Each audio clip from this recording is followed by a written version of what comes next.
Good day guys, welcome sa Nisker. Ito may share na naman tayong panibagong video kung paano magpalit ng halogen lamp na headlight bulb into LED.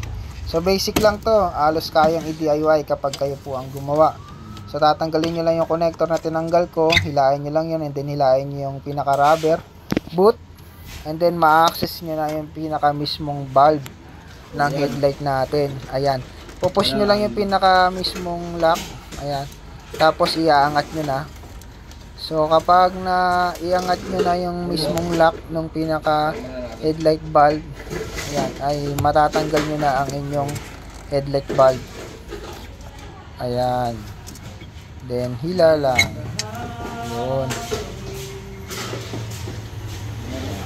H4 po guys ang size ng ating headlight bulb kapag halogen. At kapag LED, same din po, H4 din po yung size. Ayan.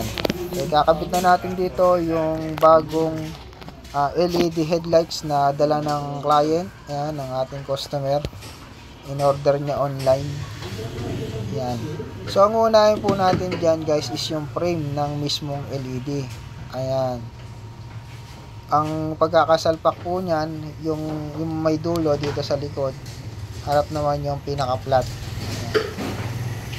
Hindi naman kayo magkakabaliktad dyan kasi yung slot nung yung mga paa niya ay sakto talaga doon sa lagayan. Then yan, kabit nyo na yung lock. Pag nailagay nyo yung mismong case nung nung headlight, yung pinapasukan, yan. Then kapag okay na yan, ikabit nyo na yung goma, yung pinaka rubber cover nya. Yan, para bago nyo ilagay yung LED bulb, yung LED headlights natin ay hindi siya walang leak o singaw. Yan. Tapos sunod nyo na yung LED. Kapakapayin nyo lang kung saan tatama yung pinaka mismong guide nya. Kapag pumasok na yun doon, i-twist nyo lang and then maglalak yun. Ayan. So ganyan lang guys ang pagkakabit ng LED, magpapalit. Then ikabit nyo lang doon sa mismong female socket na tinanggal nyo kanina. Ayan. So ganun lang guys, kaya nyo i-DIY ito kapag kayo ay nagpalit. So maraming salamat guys sa panonood. Wag po natin kalimutan na mag-subscribe sa aking YouTube channel. Yan, bilang suporta na rin po.